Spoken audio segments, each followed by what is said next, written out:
all our dear friends. Thank you for joining us. I would really want to begin with introducing Dr. Newton, Kondaveti, and Dr. Lakshmi Newton. Our teachers, many of us are already very familiar with them, but since we have many friends, almost 250 friends who registered today to come, they have not met Dr. Newton and Dr. Lakshmi before. So it is so important to just introduce all of us to Dr. Newton and Dr. Lakshmi. And I'm going to read something out to introduce them. If you can spotlight sir and ma'am, please, that will be great. So Dr. Newton and Dr. Lakshmi are like and again, I'm reading this really from all the students, what we feel about them, I'm reading rather than a professional bio. So kindly hear the emotion and the sentiment, and you can get lots more about their bio on the internet, etc. So Dr. Newton and Dr. Lakshmi are founders of the proposed Quantum Life University. They are like a breath of fresh air, filled with the aroma of unconditional love, activating ourselves with hope, with solutions and healing. They are new age enlightened masters who are traveling the road to world peace. They are the founders, as I said, of the proposed Quantum Life University. This is a mammoth 150-acre spiritual science university at Vikarabad, which is near Hyderabad in India. They conduct a number of different programs, courses, all around soul science. It's all about awakening our inner wisdom. They do the Soul Coach Transformation Program, which is a must attend for all those seeking spiritual wisdom. The course, which is presently conducted in 2 languages, Telugu and English, consists of 2 semesters of 10 days spread over a year and is completely free of cost, including the boarding. So, friends are welcome to do this with them.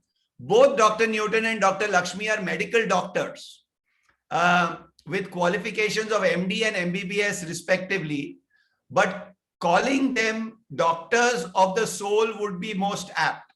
They are really soul doctors. Very few masters like them are so approachable and generous in their teachings, in giving their time, in offering practical applications in day-to-day life. Together they have traveled over 120 countries around the world, have published several books and research publications, and attending their workshop, friends, is like an unforgettable gift.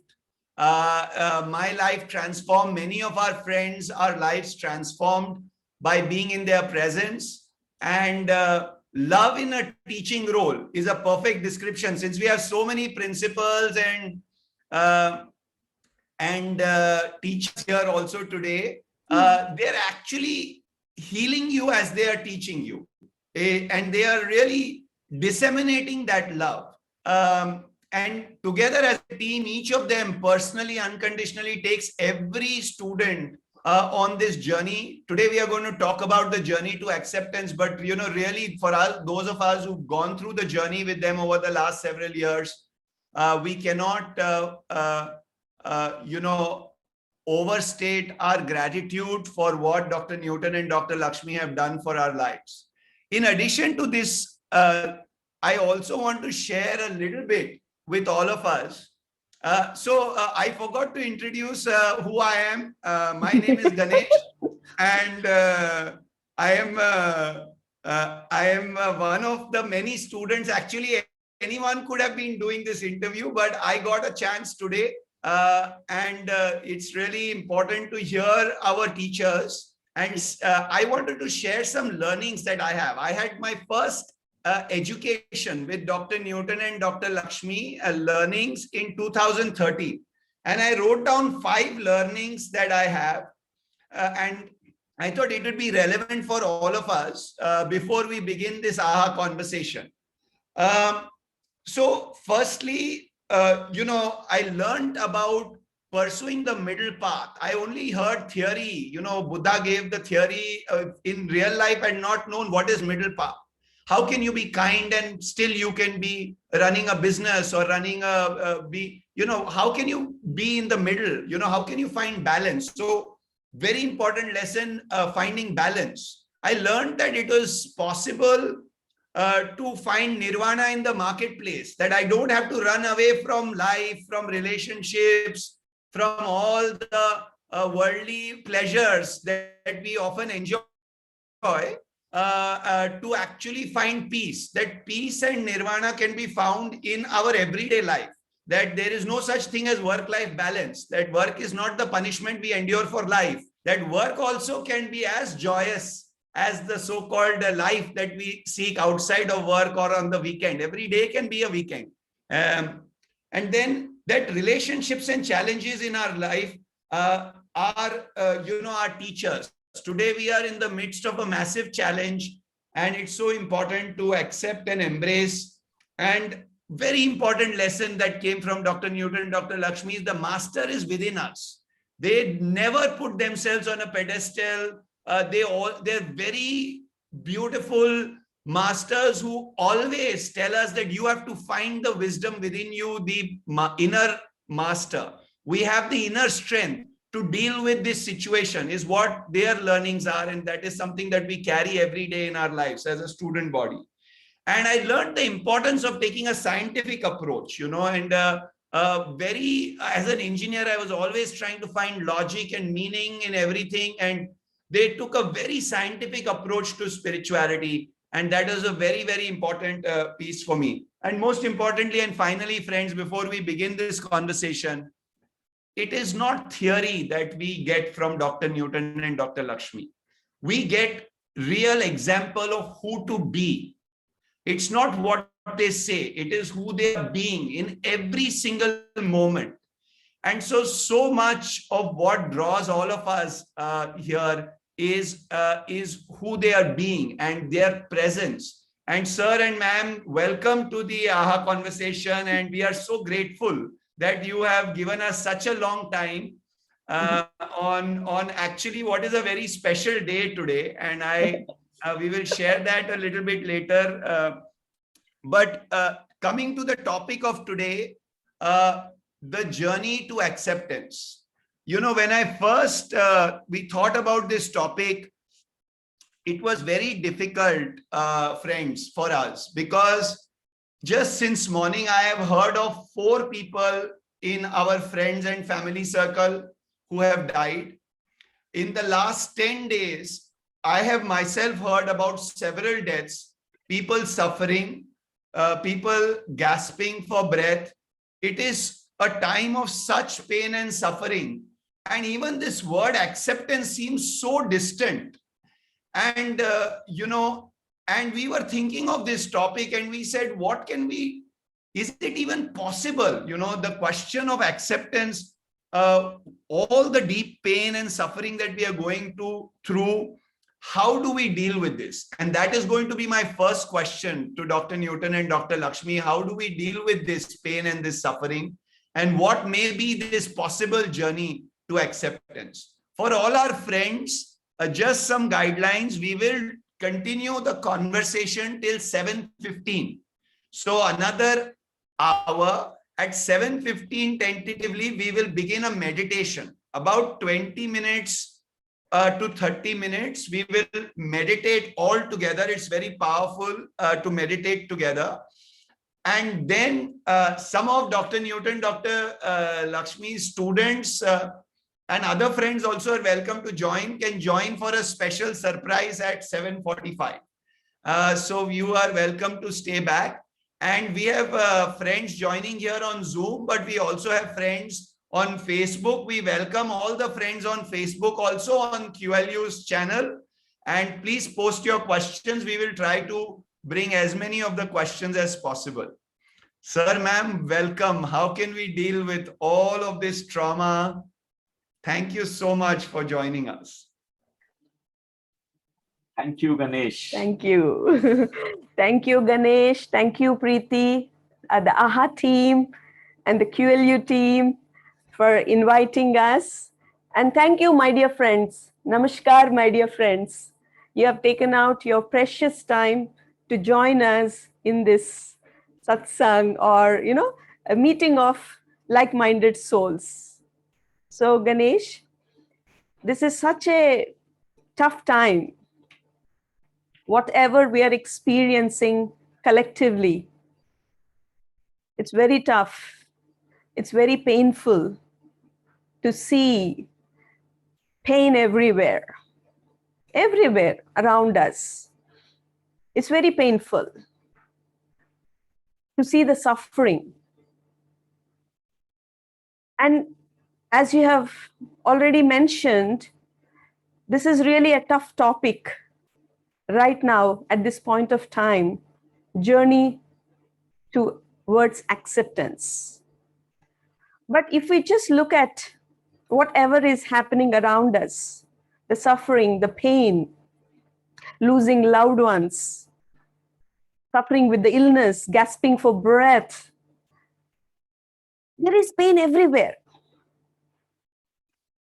There is pain everywhere. That is the truth.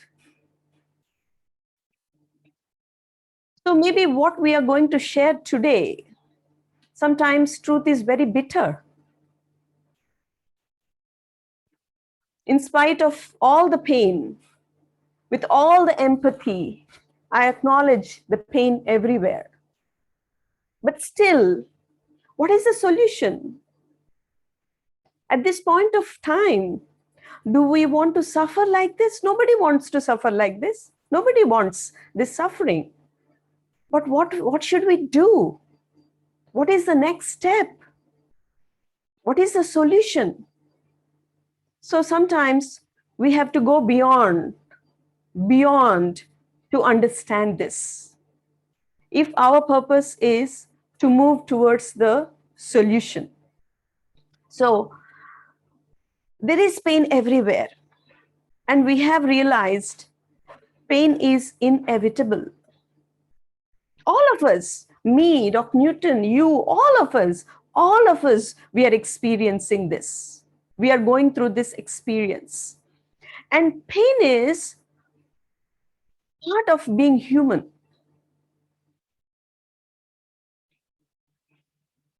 However, we add to our pain and we suffer. When we deny the reality, it creates suffering. So today, let us try to understand what can we do? What can we do at this point of time? Because at the physical level, all the doctors, all the scientists, everyone is doing their best. And they have given us all the guidelines, washing the hands, social distancing, wearing the mask, that we all know. I don't need to repeat that. Now, what I want to share today with all of you, with utmost humility, now it's time for all of us. It's time for all of us to move forward with understanding. Because the evolutionary force is taking us in a direction we don't know.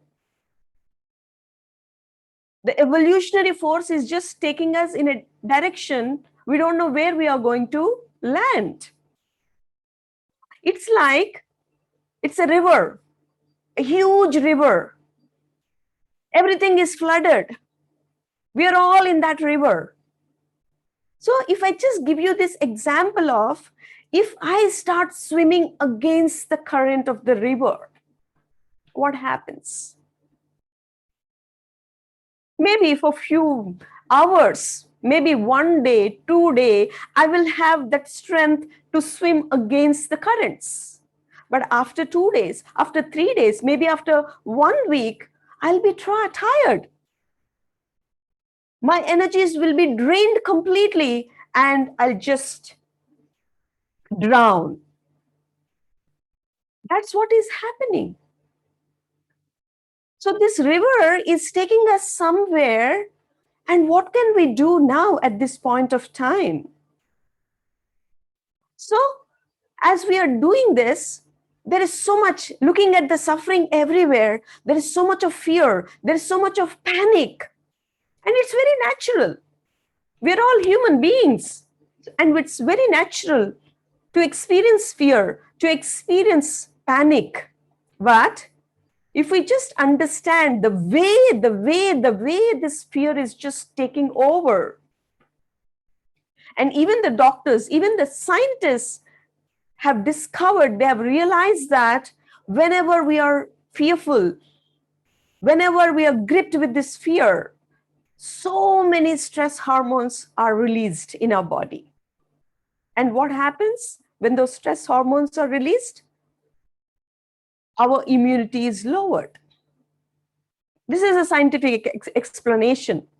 And when this immunity is lowered, all the infections, everything, we can't breathe because there's so much of anxiety, there is so much of depression.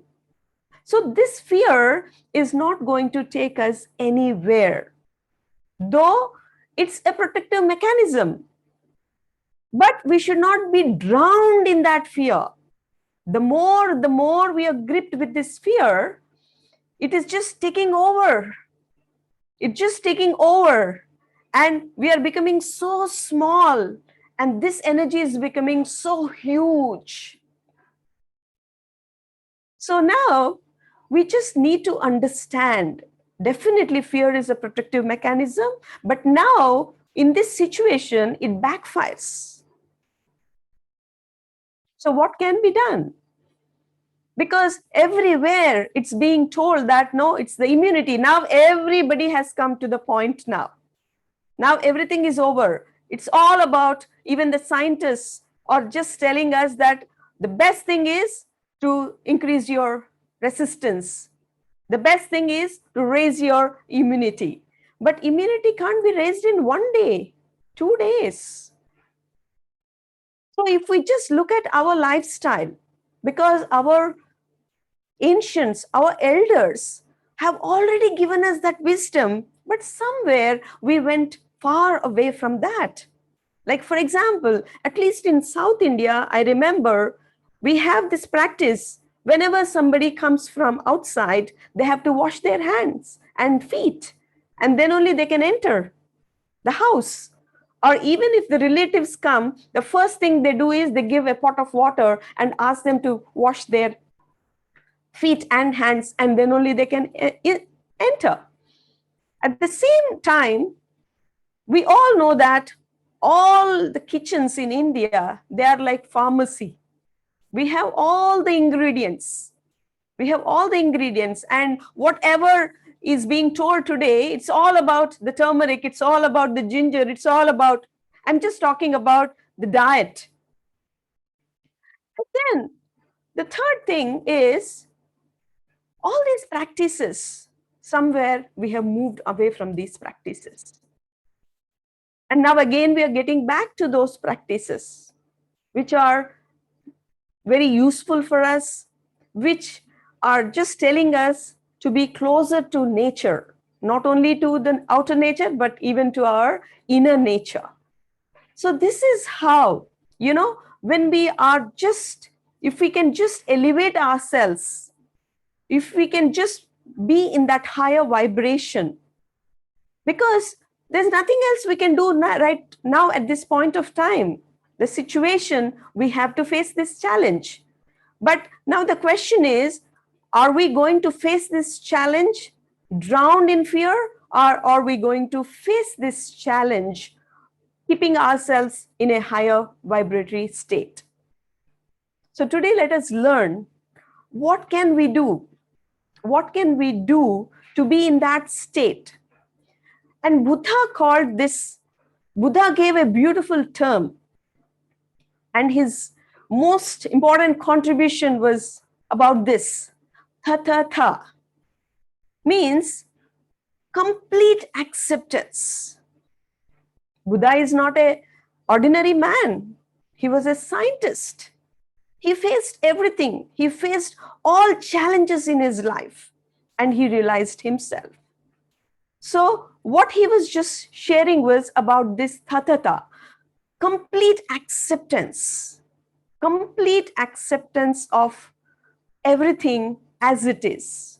In English, we can call it suchness. And what happens when you accept everything as it is? You preserve your energy. Right now, we need to preserve our energy. We can't lose our energy. We just can't drain our energy. So, in that acceptance, we preserve our energy. And when we preserve our energy, then only the transcendence can happen. Only then we can understand what is happening. Only when we can understand, then only it is possible to transform, or only then it is possible to find freedom from whatever we are experiencing. So the first best thing, what happens when we accept, though it's very difficult, it's a journey, it's a practice. And when we accept, we preserve our energy. That itself is a great blessing. And the second is, like, for example, if you start losing your energy, what happens? You're becoming so weak. Your immunity is lowered, and we just can't do anything. We can't do anything for ourselves. We can't do anything for our friends, our family. We can't do anything for anybody. And that's what is happening. Everybody is physically exhausted. Everybody is mentally exhausted. There is so much of fear. All the doctors are now collapsing. They've been working. But where is the energy? There is no energy. So now at this point of time, we need to understand that we need to preserve our energy.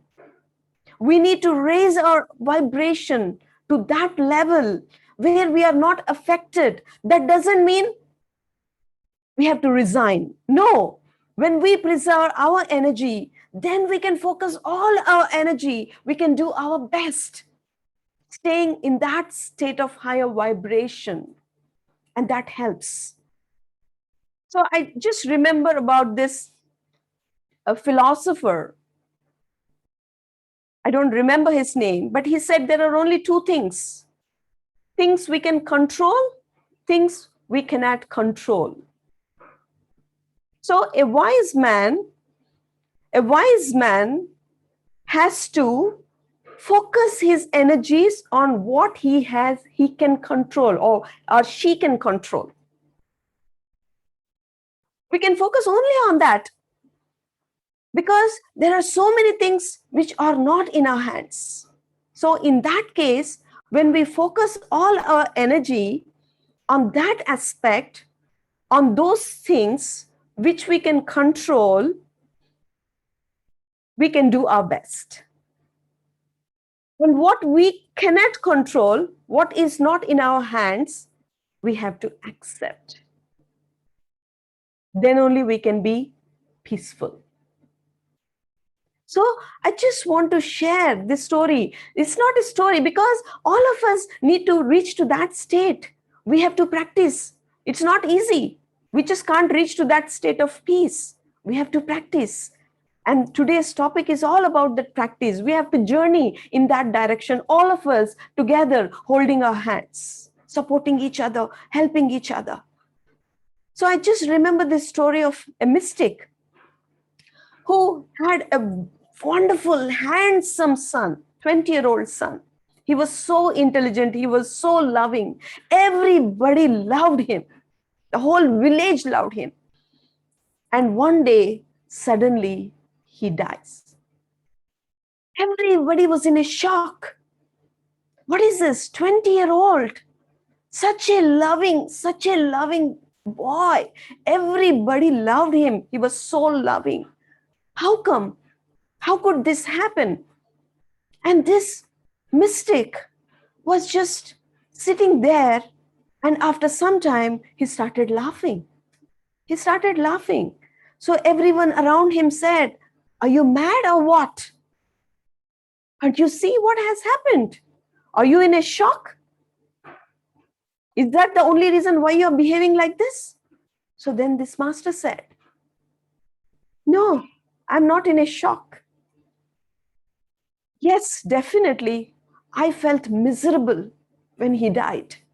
It was so painful. It was so painful. It was so miserable. But after a few seconds, I started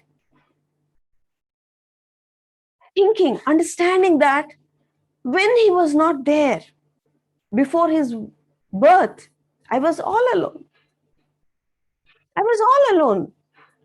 But I was happy. There was no misery. There was no pain. When he was not there, I was happy.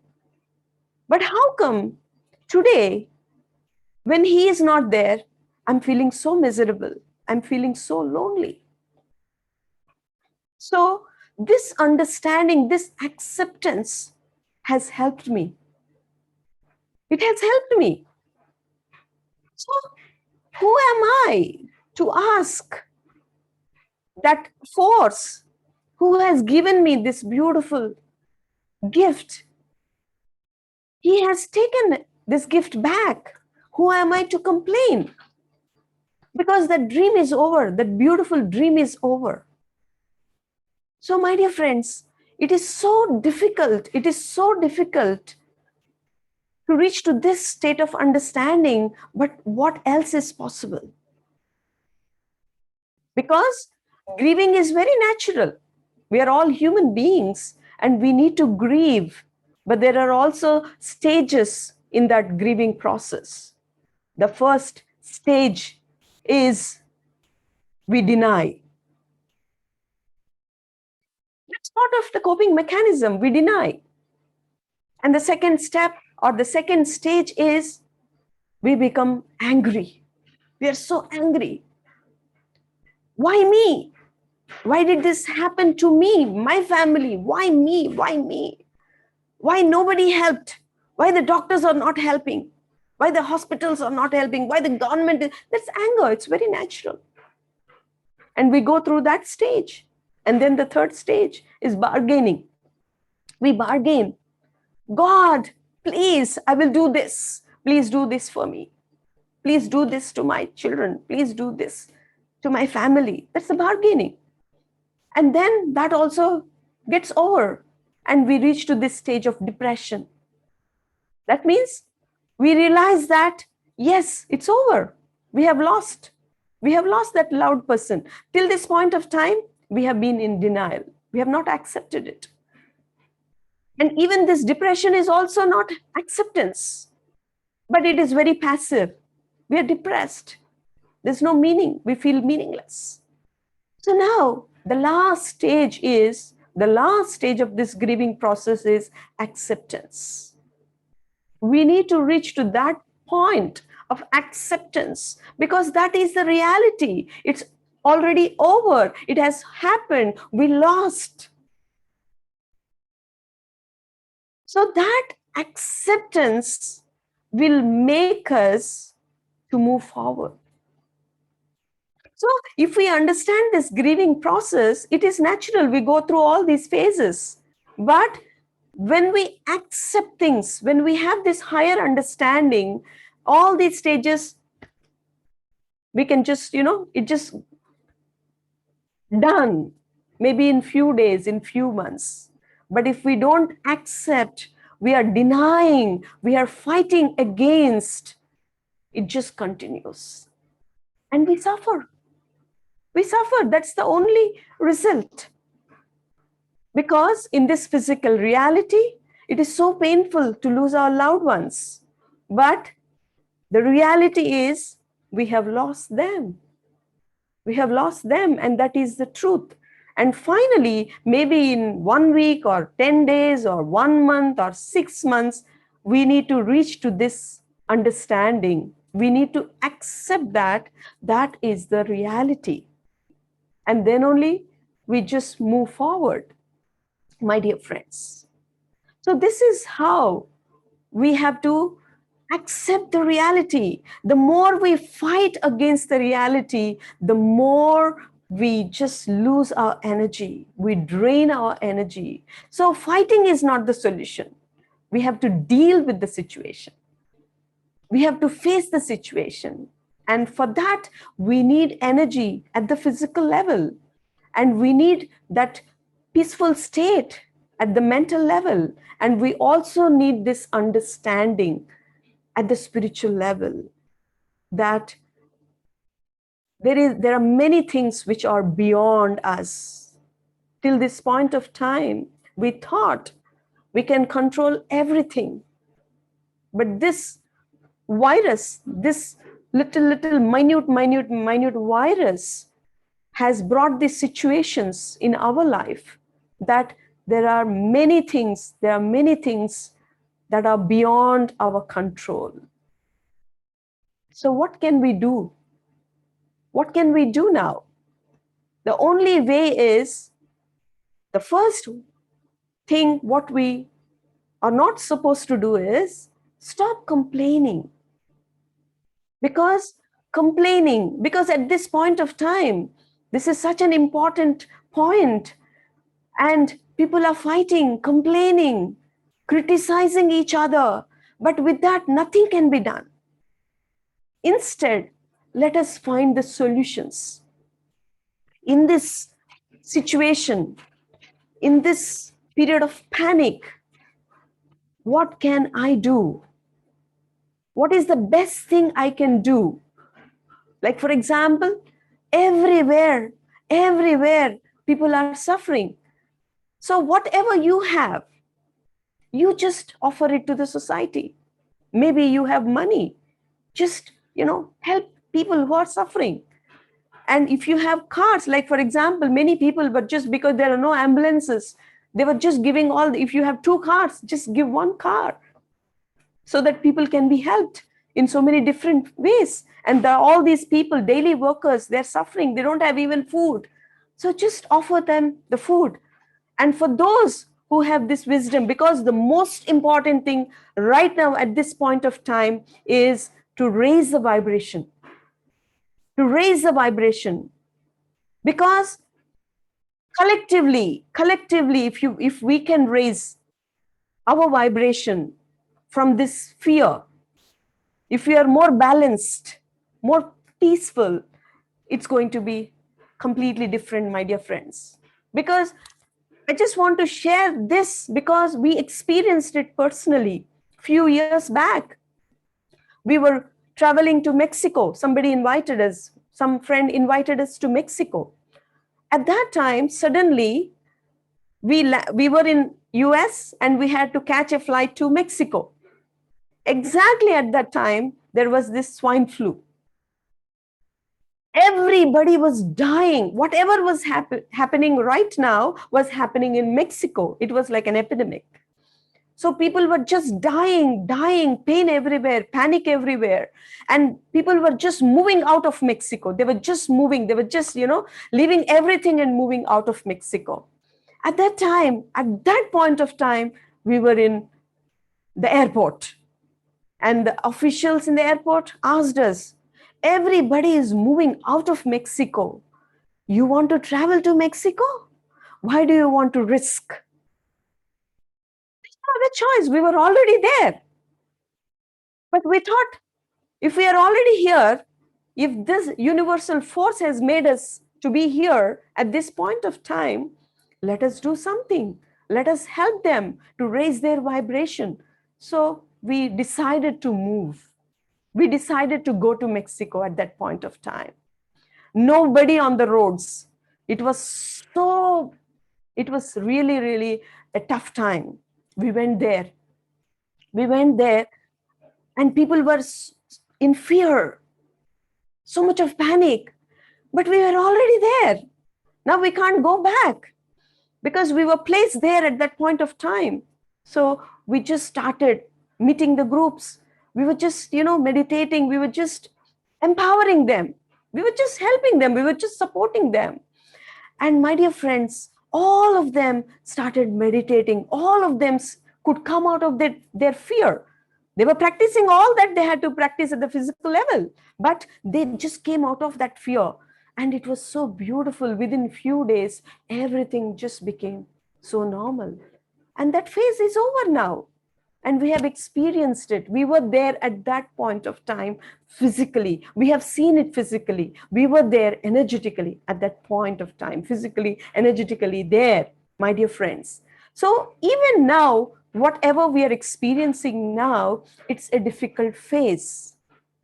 It's a very tough phase.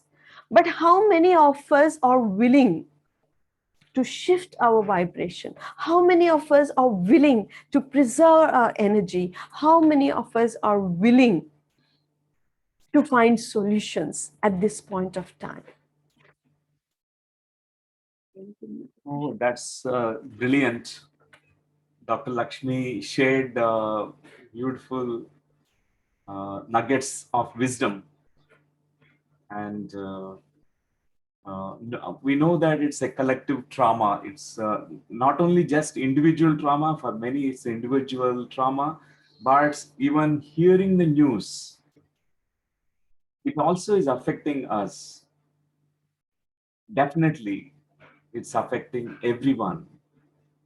And I can say that there are different aspects in our consciousness, and a part of us which is getting affected is the most vulnerable part, the child part in us.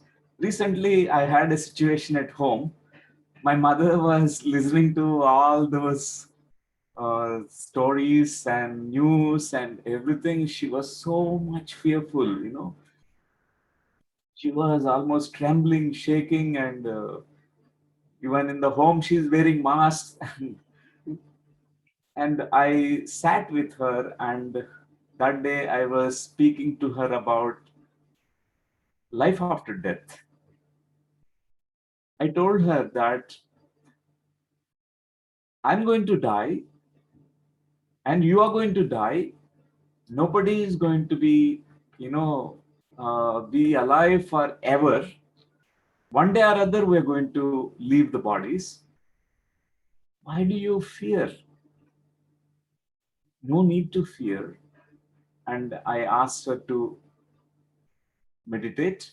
She was already a meditator, but her inner child was so much traumatized by hearing all the news, so much fear, so much fear. And I told her the sloka from Bhagavad Gita, from the second chapter, 22nd sloka, the great wisdom given by Lord Sri Krishna. Whoever is leaving the bodies, because the body has become sick and it is now torn and worn out, just like a garment, we discard it and we wear new clothes. We wear new bodies. Vasansi jeevnani yadha vihaya navani gruhnati naroparani tadha sarirani vihaya jeevnani anyani samyati navani dehi. Such an eternal wisdom, such an eternal truth. And after listening to that sloka, my mother, from that day, she stopped fearing. She is utilizing her time, meditating and going inwardly for 4 hours, 5 hours, morning, afternoon, night. I know right now what's happening around the globe. Many are experiencing trauma. It's not less than post-traumatic stress disorder. Many are sleepless. They have palpitations. There's symptoms like breathlessness and so much of stress. And if we understand that there is a wiser part in all of us, every one of us, we need to awaken that part of us, which can see the bigger version of the reality. For example, when we zoom in, and it's a narrow version, we see pain, suffering, and everywhere, and a big challenge in front of us. Think about all those times, centuries back, many yugas, Earth has already, we faced so many challenges. It's not new. This kind of epidemics, pandemics were not new at all on planet Earth. This is one of the challenge which has come to us. Collectively, we can do something. And with a great understanding about our soul, we can do something. So right now, it's really very important to, as Dr. Lakshmi said, raising our vibrations from fear to love, moving toward, journeying towards the truth. I like the title today. Ganesh chosen this title, Journey to Acceptance. And this is really a journey. But if we consider this journey is from birth to death, that is not the journey. It's an eternal journey. We are the souls. I acknowledge all the pain. We acknowledge all the suffering that's happening on our planet Earth right now. Definitely there is a lot of suffering. And many people lost their lives. Many people. I lost my family members and friends. But it's so important to have that wisdom. Always remember the eternal wisdom of the soul. The soul is eternal. We're just leaving the body, vacating the body, and we do come back. It's not that once we are gone, is we gone. Those who exit from this room, they enter into a new room and they come back again to our planet Earth. They reincarnate. And we need to raise our, levels of acceptance. And a beautiful word Dr. Lakshmi shared about suchness and total acceptance. Buddha used that very often. Tathata, the word, is so beautiful, means total acceptance. But it's a journey to acceptance, friends. It's not easy. The inner child in us, the more wounded, we resist. Oh, how can I? What is the creator doing there, sitting, just watching the show here? Who is this fellow who created everything? The Almighty or all that is. And we really sometimes are confused in these states. It's so important that we need to bring a new understanding, new way of looking at things so that we can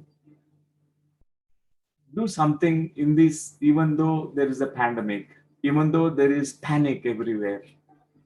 Yeah, I just want to share one incident here where we all can apply it to what's happening to us right now. So there was this pregnant deer, and it's about to deliver its baby. So it was searching for a very safe place in the forest. So it just went and found a place where there is dry grass, and behind there were all these dry trees, and in front there was a river flowing. And as it was just preparing itself to deliver the baby, suddenly there was, lightning, clouds, and it started raining heavily. And before that, there was this lightning, and this lightning struck the trees behind, and there was fire everywhere in the forest behind. And it started raining heavily, and river also started flooding. There was so much of water in the front. And the deer looked to the right side. There was a hunter with his arrow ready to shoot it. On the left side, there was a lion ready to pounce on it. So just try to understand this situation, my dear friends. We are also exactly in this situation. So behind, it just can't go behind because all the trees, the forest is on fire. There is fire everywhere behind. In front, there is water, flooding. It can't move forward. Right side, hunter, ready. Left side, the lion ready to pounce on it. So what to do now? What to do now? The deer, nothing is in its control now. So what can the deer do? What did the deer do? There's so many questions here. Who attacked? Did the hunter attack, or the lion attacked, or what happened? But in this situation, the deer completely accepted the situation. Yes, there is danger everywhere. I just can't move front, back, right, or left. What can I do now? The deer started focusing on giving birth to the baby. That was the only thing possible for that deer, my dear friends. It just completely focused its energy on giving birth to that baby. You know what happened? You know what happened? A miracle happened. Suddenly there was a lightning. And this lightning has completely blinded that hunter. He released the arrow. It just went and hit the lion. So the hunter became blind. Lion died. There was so much of rain that the forest air has completely extinguished. And after a while, the rain also stopped and the river also started flowing normally.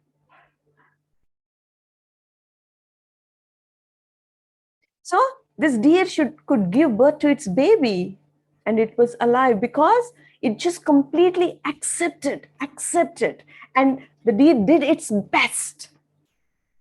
So my dear friends, let us all ask ourselves, where is our focus? Right now, at this point of time, where is our focus? The deer focused on whatever it could do in that moment. The deer did its best. But where is our focus? So please let us all ask ourselves, go within. Where is our focus? Our focus is on suffering, pain, fear, or our focus is on faith and hope.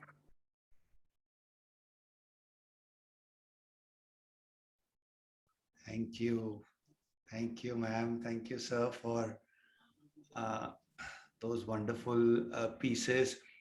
I'm just reminded of the affirmations that we sometimes say, I am safe, there is hope. And, it is possible even in this time, as you said, to actually preserve our energy. The news takes 50%, WhatsApp takes 40%, remaining 10% we are surviving with. And so it's so important to preserve our energy and to focus on that which we can control. Yeah, exactly. We are sitting in Mumbai, we are trying our best to help people in Delhi, but what we cannot control is the oxygen supply, or whatever is not in our control. We focus on what we can control. And also, ma'am, you have shared that we really dial down this fear, the volume of this fear. Maybe it's difficult for us normally to take fear out, because the fear is coming again and again. But as much as possible, if we can dial down the volume as a guidance for everybody, maybe we can bring it from 100 to 50, 30, 40, 20.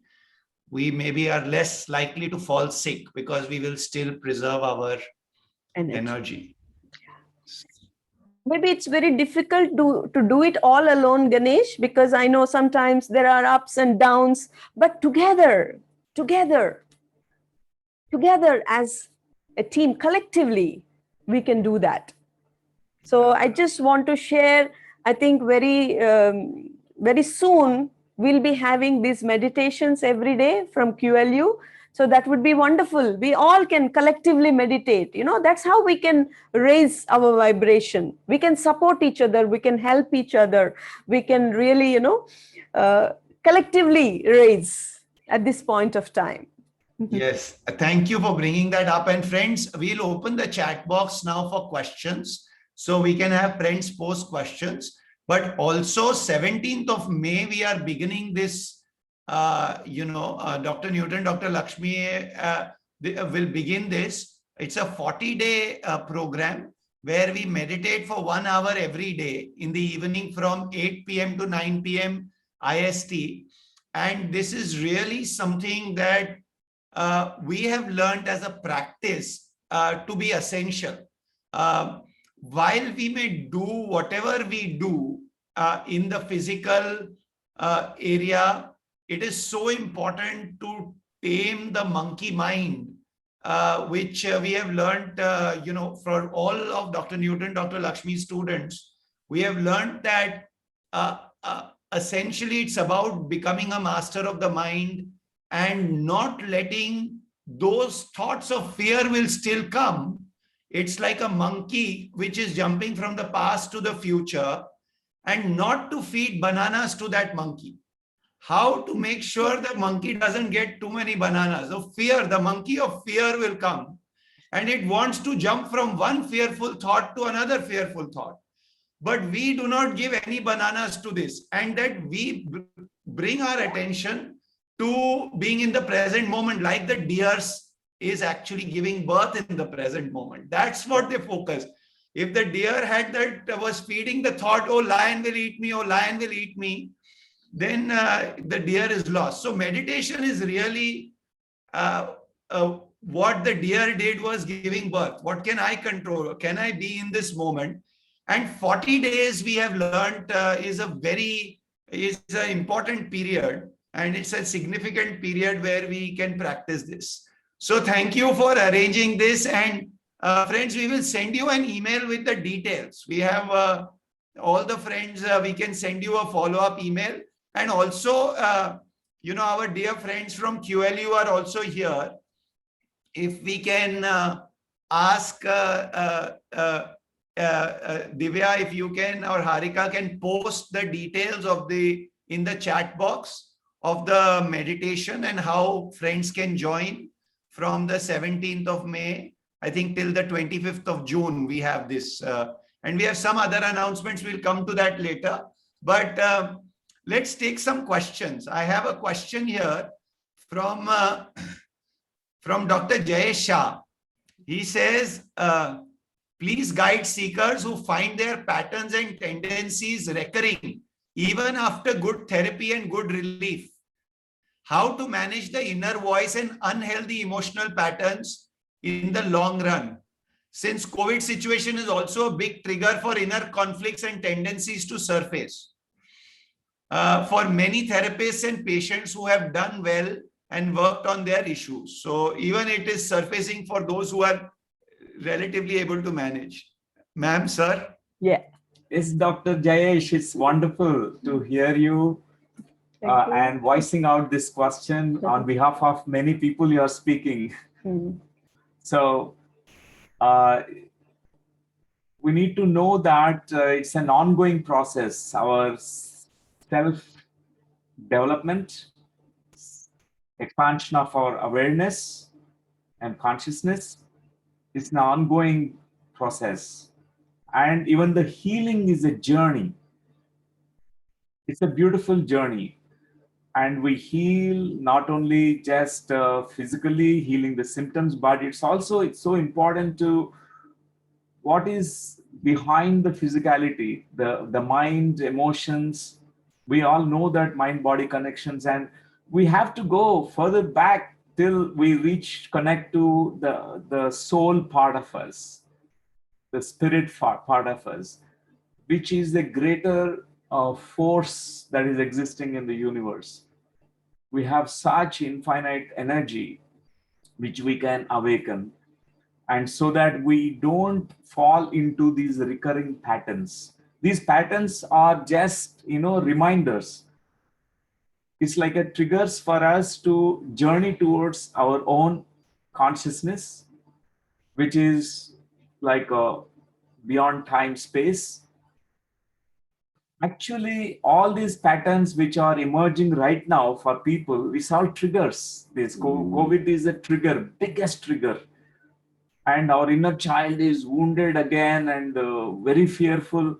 But at this time, we need to also focus on our wiser part of our soul, wiser aspect of our consciousness, which is the most wisest. In everyone, there is a Buddha, there is God in everyone. Our Vedas, Upanishads talked about it. Like, for example, whatever you resist persists. Whatever you deny, it just comes back. So in this situation, exactly the same thing has happened. Whatever we have been denying, whatever we have been resisting, it just showed up, my dear friends. So whenever there is pain, whenever there is panic, whenever there is a difficult situation, we all come together. We do something. But once that situation improves a little bit, then everybody is off. So that's what is happening. It's not a 1 day, 2 day, 3 day, 40-day process. It's a continuous journey. So this meditation, we just need to continue. It's a journey, my dear friends. Working on ourselves is also a journey. So I just want to share, like, for example, this is about Mullah Nasruddin. One day he went to the doctor, he was ill. So the doctor attended to him, and after that he gave the bill. So Mullah said, "Doctor, this is so expensive. How come, the bill is, a big amount?" So then the doctor said, "Mullah, I visited your house 11 times when you were ill. So that's why the bill is so, huge." So then Mullah said, "Doctor, you should not forget that I was the one who went around and infected the whole community. And all those people came to your clinic. So maybe if I shared this maybe a year back, all of us would have laughed. But this is a situation right now. The same thing is happening. So everybody needs to take that responsibility. It's not something others have to teach us. Every day, just simple things like wearing the mask or, all these things, every day we are listening 1,000 times. If everyone feels responsible, and I have met people, they just say that, I don't get COVID. Maybe you will not get COVID, but you are infecting so many people. So it's a social responsibility. So every individual, they have to feel responsible. They have to take the responsibility. So I just want to share a few things, what we can do physically at the physical level. So the first thing is taking responsibility, the self-responsibility, not only for ourselves, for everyone around us. And at this point of time, the best thing to do is seva. In whatever way we can do. You can sit at home and support so many people who need support. That's also seva. I was just explaining, if you can just give food, give money, knowledge, meditation. So in so many different ways, we can do this service, my dear friends. And the third thing is stopping this complaining, criticizing, and focusing all our energies to find solutions. What solutions can we find at this point of time, right now? What can I do? And the next thing is we have only two choices, whether to just, just worry about whatever is happening and just, becoming worsen, or accepting the reality and just, moving forward. These are only two choices we have right now. And then when we accept everything as it is, and then let some beautiful things, like, welcome beauty into your life, because we have been focusing so much on the pain. We have been focusing so much, and we are trying to forget some good things. Like, for example, today we are able to meet all of us together, and we are so lucky, all of us, to have the company of each other. So feeling grateful for this opportunity, feeling grateful to each other, so that we could just learn something and we could elevate our energy, we could raise our vibration, my dear friends. Because when that acceptance happens, you can always be grateful to that source of happiness. But tomorrow, if you don't have that source of happiness, don't complain. Don't demand that this source of happiness should stay with me. That's not complete acceptance. So being grateful for what we have right now at this point of time. So right now, we are all able to sit at home. The universe has given us this opportunity to go within. And to look into ourselves. Then only we can understand the reasons behind it, and then only we can find solutions to move forward. Dr. Jayesh, another thing is we need to have strong anchors on daily basis. For example, you said about the patterns which are surfacing and which are old patterns, which are recurring patterns. Sometimes when we recognize them, it's like a 50% diagnosis is over. And then only thing is we need to look at that wiser part of us, which can coach, which can teach this vulnerable part of us, which is actually going through these patterns, like a pattern of fear, a pattern of having self-sabotage patterns, or it is loneliness pattern that is sometimes shows up during this kind of situations. And the strong anchors can be like meditation practice on daily basis and reading spiritual books. Beautiful books which are so inspiring. Carry the book with you in your home, and every day one chapter in that book. Like Neil Donald Walsh and Richard Bach is my favorite, and so many masters. We recently read a book by Tapasvi Maharaj. We highly recommend his autobiography. His biography was written by his student disciple. He's a Himalayan master. We understand about what kind of wisdom exists. So he lived for 180 years. He faced so many challenges. A new perspective. We need to change our perspective now, even towards current situation, pandemic. And we need to view the situation from a different set of eyes. Then we feel more peaceful, even though there is turmoil everywhere. There is chaos everywhere. We feel very stable and we feel very connected. There's something, a purpose emerges for all of us. There's something that is connecting all of us right now. We're all one. But during this time, actually, we are coming together as one. That's not a just theoretical aspect like Ganesh, Preeti, AHA movement, AHA team brought everyone today onto one common platform. This is like oneness we are all experiencing. We are exchanging through this conversation, through this dialogue. Thank you, Ganesh. Thank you, Preeti. And thank you, Dr. Jayesh, for this wonderful question. Yes, thank you, ma'am, sir. So I'll take couple of quick questions before we go into the meditation. One question is from Vikas Shakya. What is the actual difference between fear and preparation? If I start preparation, is that fear? Okay. And maybe you can take, and then I'll take maybe one more question. Okay. So, Ms. Vikas, actually, precautions is okay. That's not.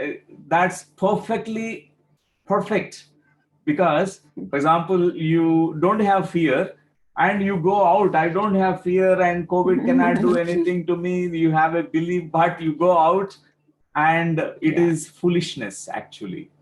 Precautions are always necessary. Whatever this physical body need to sustain, need to survive, because without this body, there's no question of enlightenment. There's no question of meditation, enlightenment. Nothing really. It's so important to preserve our bodies, but we can actually make this body very healthy, even though there is so much of fear around us, by actually whatever we talked about, like, meditation practice, which relaxes you, which actually your reptilian brain will be calming down, and your neocortex, this neocortex, which can generate new thought forms, new intentions, which really creates new reality. Yeah. Actually, collectively, as we raise our vibrations, we come out of the fear. But precautions is okay. But fear should not rule us. Fear should not grip us. Fear should not drown us. It comes to us, but we can Little. minimize the fear. Like Ganesh said about, from 100% scale of 100% to bring it to 50%. As you meditate, as you understand your nature of the soul, nature of consciousness, because that really takes us to the greater levels of acceptance. Acceptance is a journey. It's many levels, many layers are there in the acceptance. Even resistance is also part of the journey to acceptance. First we resist, but we come to understand, more we resist, more we are frightened, more we are fearful, more it is disastrous. And we go to the next level, next layer of acceptance, acknowledgement. Acknowledging is not like agreeing. Acknowledging is being aware of what is in front of you. We don't need to agree to COVID, whatever is happening, or deaths that are happening, but acknowledge. And there are so many deaths. We give place in our hearts for all those people who lost their lives, and all those grieving ones, all that suffering, we give place in our hearts for them, because it's collectively we can do something. But the next stage is we go to the next step of 50% acceptance, raising our levels of consciousness, wisdom. We can actually slowly expand. Yes. Like all the research done by spiritual scientists says, mind-body connections, mind-body soul connections. We can do something in raising our own immunity levels, the herd immunity. So, for example, this is the second wave, but there could be possibility of third wave, fourth wave, sixth wave. So, where is the end? So, best thing is what we can do within our control is raising our own inner immunity. There was a great story from Mahabharata I want to share on this occasion, which is actually a viral shared through WhatsApp and Facebook everywhere. This is called Story of Ashwadhama. You might have heard about this great warrior Ashwadhama, who is on the Kaurava's side, on the evil side. And there are Ashwadhama, after losing his father, Dronacharya, he was so much of grief and so much of pain was there. He was so angry. That day he decided to completely, kill everyone, all the Pandavas. And he got one astra, one weapon. It's known as Narayan Astra. It's called very dangerous missile, more powerful than any strongest missile that we have right now. 1,000 missiles, more Sahasra missiles equal to that Narayan Astra. So he released that. It has certain characteristic features. This weapon, once it is released, it's bound to kill the enemy, whoever is the opponent. But on certain conditions, it won't do harm. The conditions are, if there is no opposition, if there is no resistance from outside, from opponents, then it will slow down. And if they surrender in that moment, if they accept total acceptance, and totally withdraws. And Lord Sri Krishna on the battleground, he advised Pandavas, we can do something now. Narayana Astra, nobody can face it. Even I cannot face it. We have to put down all our weapons. Let us keep all things down and let us meditate. He actually made everyone to close their eyes and meditate. Because once the mind is active, once the eyes are open, we'll be very actively thinking, So you might produce a negative thought, an opposing and resisting thought, which actually can kill you. You will be killed by the Narayana Astra. So in that moment, except Bhimasen is one of the brothers Pandavas. So he said, How dare, I am the most balwan, I am the most powerful man. I will not surrender to Ashwadhama. I will not surrender to Narayanastra. Nothing. I will fight. So initially he was resisting, but finally all of them convinced Bhima also to meditate on the battleground. And what happened is Narayanastra totally gone back. It can be used only one time, it seems. It's a great story. It's very relevant to this current moments. There is a great, this Astra was released, Corona Astra, COVID Astra, and definitely it is going to has an impact massively on the humanity. And we don't know, more we resist, more we try to fight, instead of dealing with it is good. The better word that we use is dealing with COVID, Not fighting with COVID. It's not battling. It's instead we use our inner resources. Meditation is a powerful inner resource. Never to forget this. We have such an amazing power to raise our immunity, to access cosmic energy. We can constantly re-energize our lungs, our heart, and our organs in the body. We can do something now. And like Narayanastra, when it is released, and how we go on, and we just like a tortoise going back into itself, meditating. In the same way, we also do that. So thanks, Vikas, and it's okay to take precautions, but when fear is It's coming, different. look at the fear from your corner of the eyes, and okay, immediately deal with it. How you deal with it is really it's coming from our vulnerable part of us, and there's a greater part of you, the soul part of you, is the most beautiful part. This is the most powerful aspect of our human consciousness, which can deal with this vulnerable child part, which is fearing. So that's how we can deal with the fears. We need to embrace the vulnerable part. In that moment, the fear also vanishes. Yeah, it's like you're sitting in a field and you're just looking at the sky. The clouds are just passing. You're just observing the clouds. The same way, the fear, anger, so many different things, they're just passing. But if you're just sitting in the field looking at the sky, and if you want to control the clouds, I want the cloud this way, this shape, this form, then you are resisting. So meditation helps you to just look at everything, the fear, everything passes. And it helps you to be in that state where you realize your potential, your strength, your power. Thank you, sir, ma'am. I think it's so important what you have shared towards the end, that meditation and acceptance is not about inaction. It is not about being passive. It's not about being unprepared. It's not about not taking precautions. That meditation and acceptance is actually only going to help us to deal in a much better way. Rather than fighting from COVID, we learn from COVID. Yeah. Rather than resisting COVID, we acknowledge that it is there, and at the same time, we do what is in our control. So it's so beautiful. And with that, we really now need to learn and to meditate, because we would all want to really, experience meditation. So Dr. Newton, Dr. Lakshmi, please, if you can lead us into a short meditation. And yes.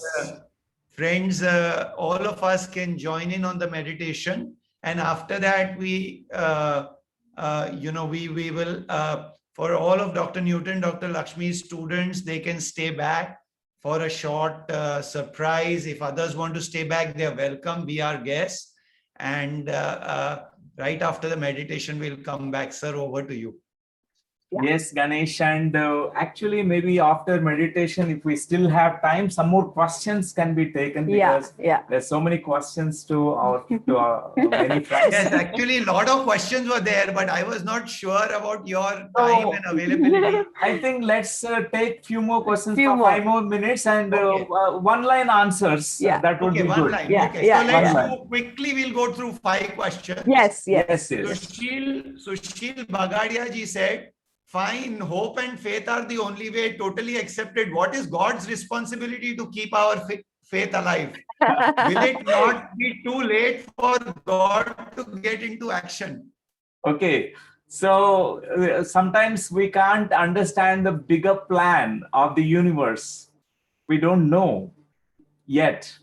So sometimes we throw the responsibility on God, and instead we need to look at what we can do from here as a human being, as a citizen of this world.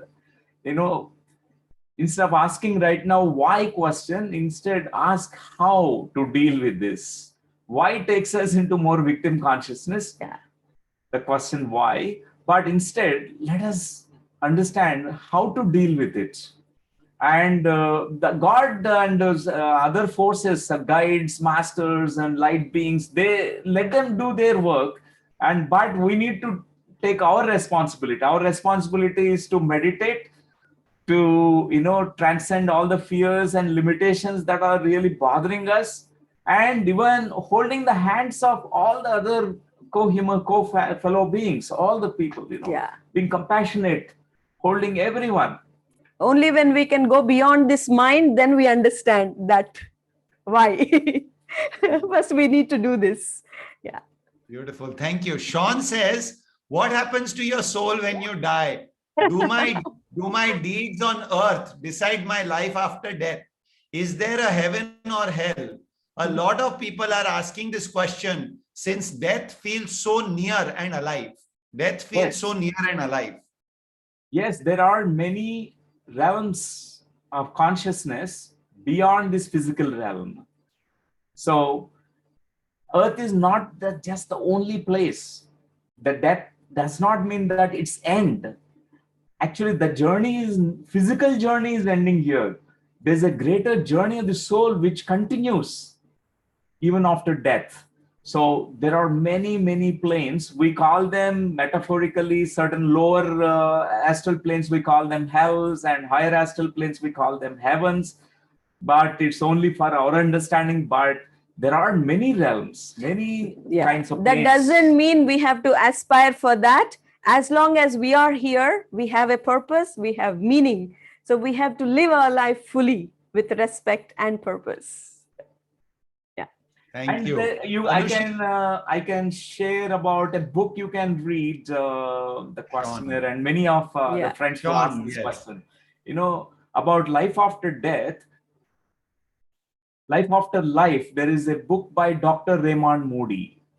Yeah, He's a medical doctor. He's a cardiologist. He worked in a cardiology unit. He observed many people actually literally dying, and who has come back into their lives, called near-death experience phenomena. He documented thousands of cases. And it's such a beautiful to understand from the perspective from a scientist. Yeah. Not only from the spiritual perspective, even a scientist who is also very open-minded could validate that there is something that beyond this birth and death. Yeah, and that's a science. It's by itself. And if you're interested, our friends can help you to study. You have to come to QLU. We have to get you to experience. No. Okay, I'll take 2 more questions. Shankar says, energy-wise, what is COVID? Is it evil or part of Mother Earth? It's not evil, not a good force. It's neutral. Every energy is a neutral only. But, right now, this is creating some impact on us. We are making certain assumptions right now. This is bad and this is good. And we don't know yet. This is like a mystery.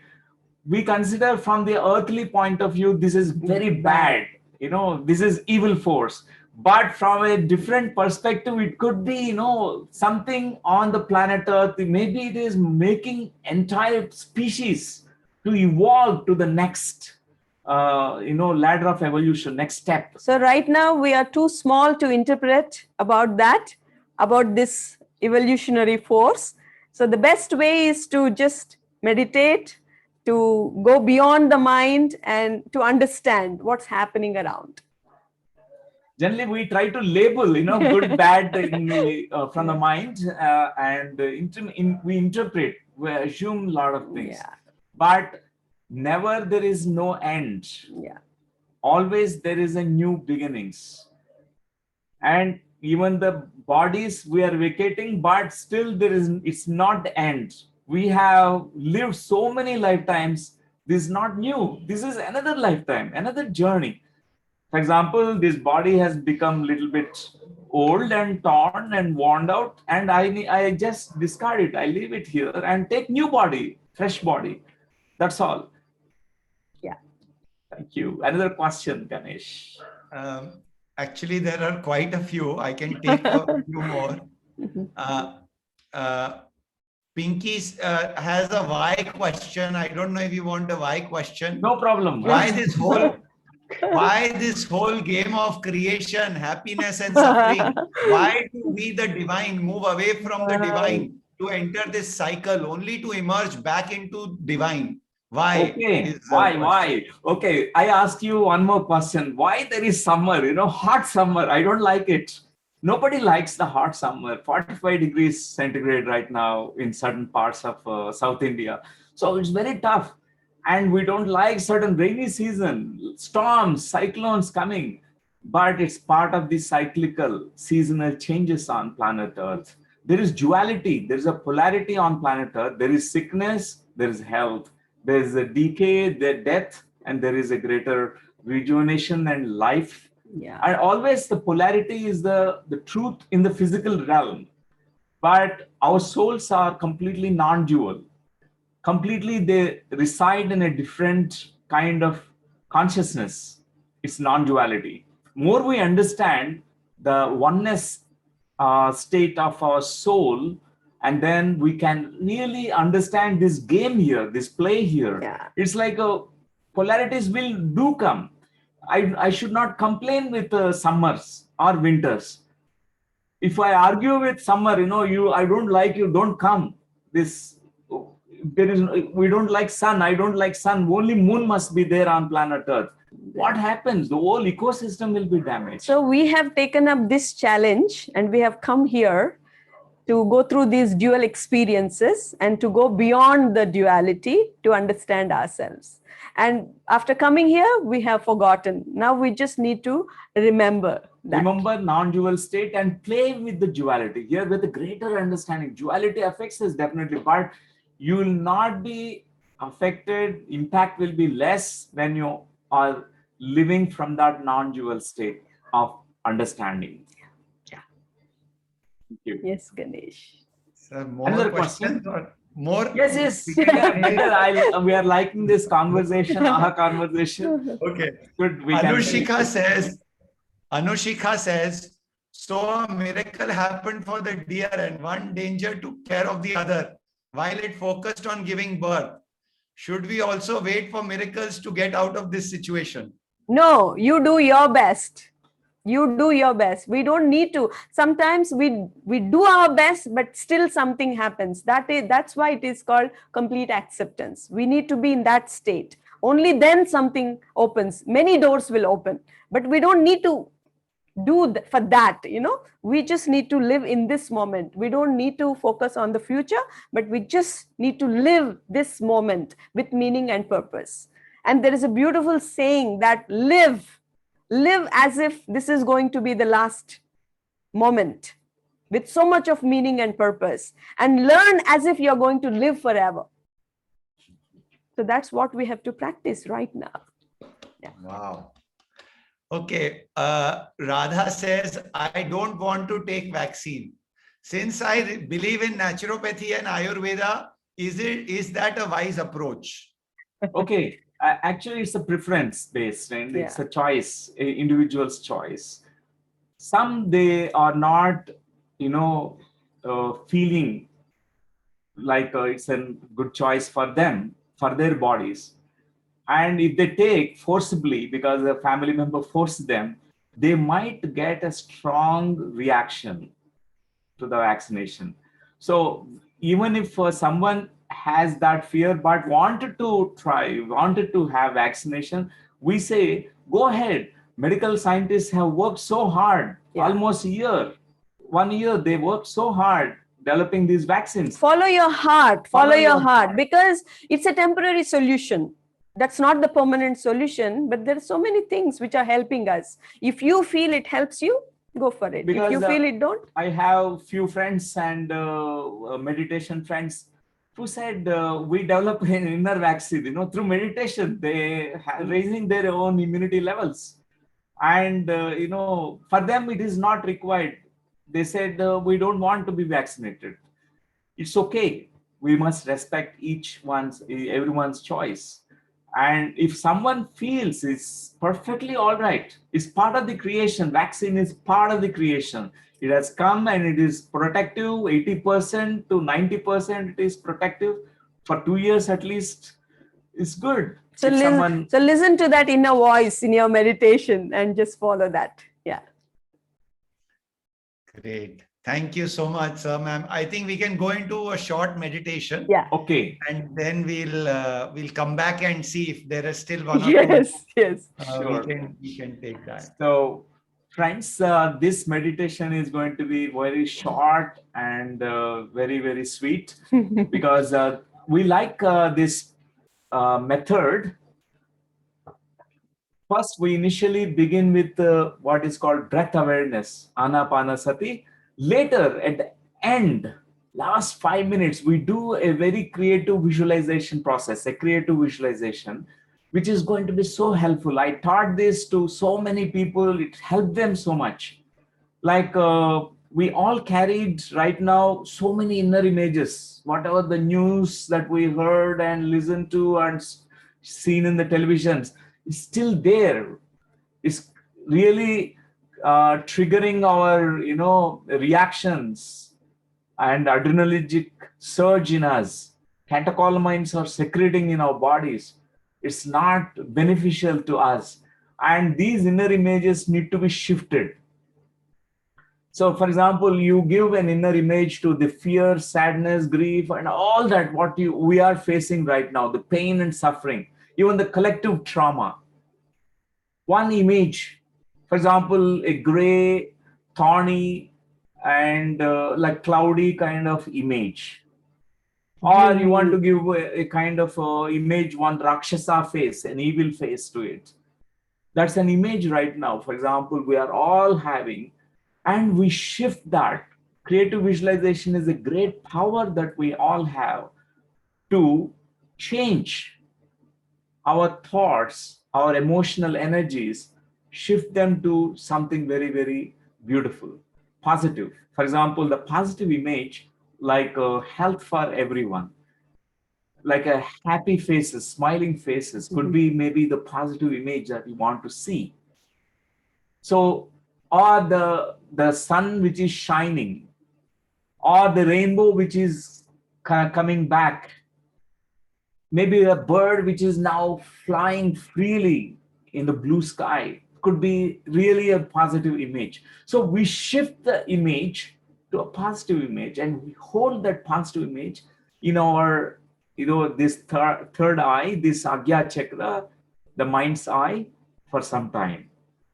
And then we come out of the meditation. So this is going to be approximately around 15 minutes. We're going to meditate together. The group meditation is very powerful. All of us doing it together, it generates such a powerful collective energy, which helps everyone. Okay, friends, you can close your eyes, except those who are driving your cars and listening to it. Yeah. You focus on only mindfulness. Listen to it, but don't close your eyes. But if you are at your homes and you're relaxed, you can close your eyes and meditate. Yeah. Right now, you may close your eyes and sit in a comfortable posture. You can clasp your hands, join your fingers, keep them in your lap. Sit in a comfortable posture. You can take support if you want, support for your backbone. You can lean back and let go of all the tightness, all the stress, all the tensions that's stored in your body right now. I'd like you to give attention to your normal, natural breathing process. Normal, natural breath. You can focus on it. When you're inhaling, become aware of the inhalation. When you're exhaling, become aware of the exhalation. And there's a slight pause between inhalation and exhalation. You can focus on it also. And just slow down your mind, slow down your thoughts, totally relax. Nothing to think about.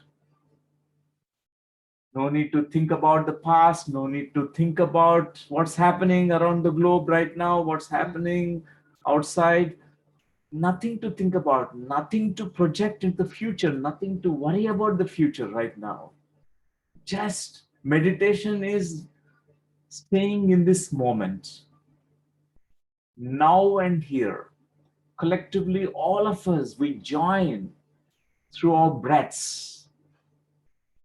This is a very powerful life force that's entering into our entire system, the physical system.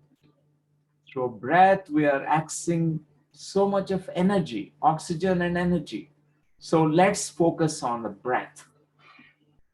As you're breathing in, breathe in the fresh healing energies into your body.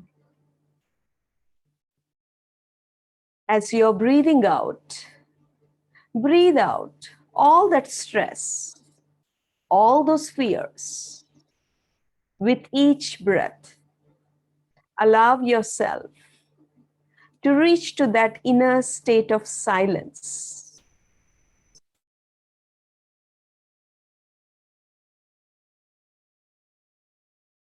Allow yourself to go deeper and deeper, deeper and deeper.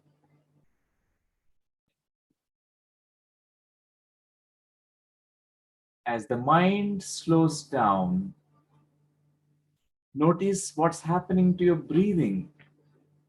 Even the breathing slows down as the thoughts in your mind slowing down. You'll notice so many things in your breath. Just watch your breath. We have such a sacred body. Our body is a sacred temple. And our soul is really the God. The soul in us, which is residing in the body, is really the God. Your breath is the life force. As you align yourself with your breath, you can feel the prana, that life force, entering into your body. Each and every cell in your body is absorbing that prana, that life force. Each and every cell in your body is being energized with the prana, with the life force.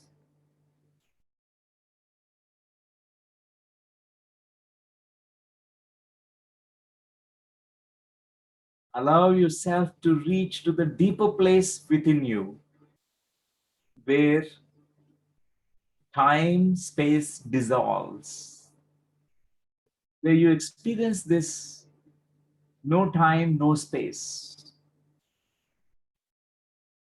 vast, unlimited beingness. Watch and observe. In this utter silence, what is happening at all the levels of your consciousness, physically, mentally, emotionally, intellectually, spiritually. Just notice, observe what is happening in you.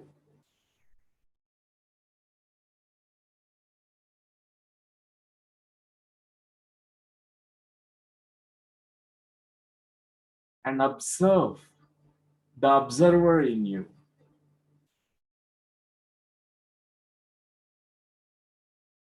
Become aware of the awareness itself. Become conscious of the consciousness, which is beyond time space, which is beyond birth and death.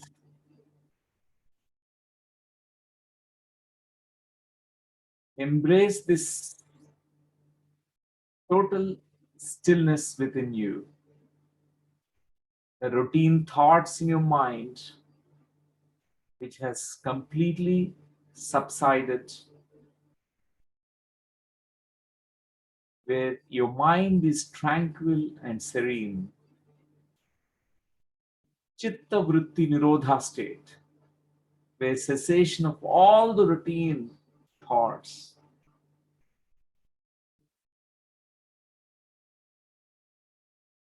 Just be fully present.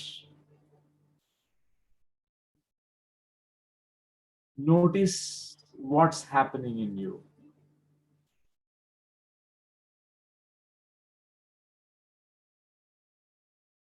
Just observe. Just witness. You're not this body. You have this body. You are not your thoughts. You have these thoughts. You are not your emotions. You have these emotions. Witness, observe.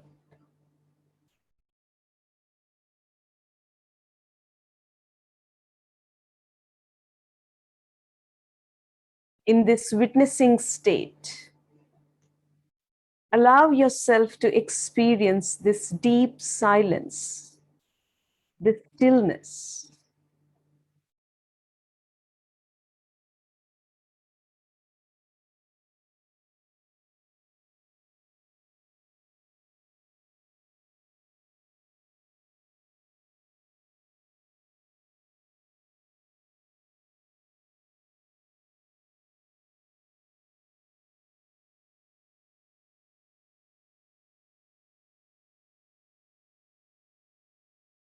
At this moment, as your mind becomes totally calm, quiet, still, in this deep stillness, I would like you to shift the inner images, whatever that in the recent times, because of the pandemic, all that fear that was aroused, all that trauma that you have accumulated subconsciously, all the sadness, grief that you had when you lost your loved ones, you represent symbolically all this with an inner image. Give one image, one impression, one picture to it. At this moment, you can shift that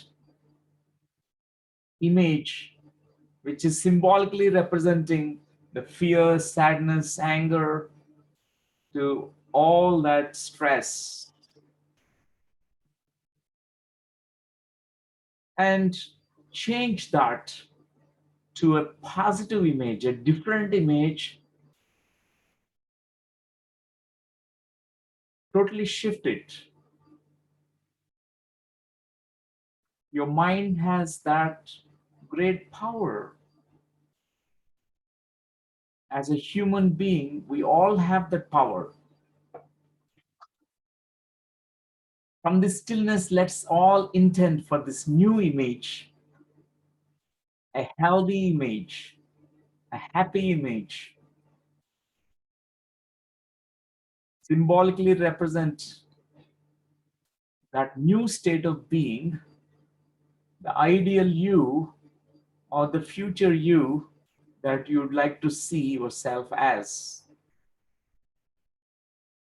And shift now the old image, make it smaller and smaller, and let it totally dissolve into this new image. The positive image, you make it bigger and bigger, let it occupy your whole mind screen.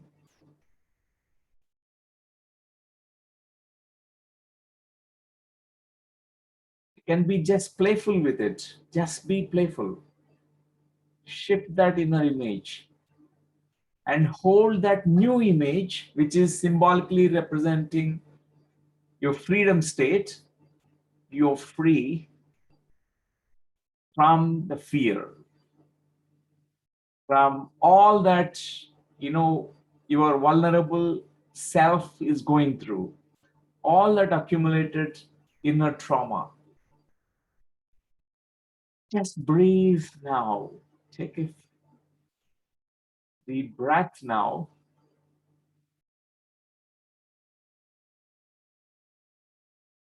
And let us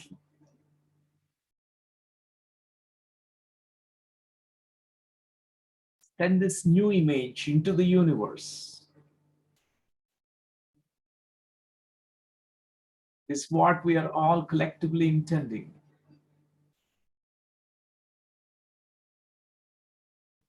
Swastir bhavatu, santir bhavatu.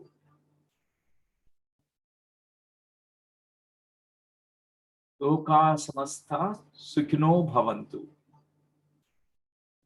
Our collective intentions for everyone on this planet Earth. That there be more health, that there be more awakening, more transformations, that there be more peace on our planet Earth. In this empowered state, connecting to your inner power, to your inner strength, send this loving energy to each and every one on this planet Earth.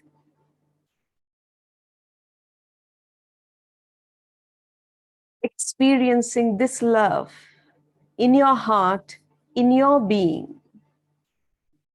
Send this loving prayer. May I be happy. May I be healthy. May I be free from suffering. May you be happy. May you be healthy. May you free yourself from the suffering. May you be free. Let this divine vibration spread to each and every being on this planet Earth. May every being on this planet Earth be happy. May every being on this planet Earth be healthy. May every being on this planet Earth be free.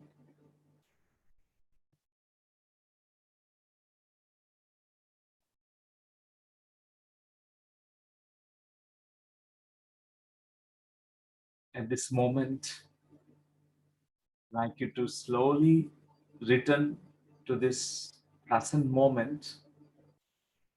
Whenever you are ready, you may place your hands on your eyes. Just another 10 seconds, 5 seconds, 5, 4, 3, 2, 1, 0. Take your time to slowly open your eyes, dear friends. That's wonderful. Welcome back.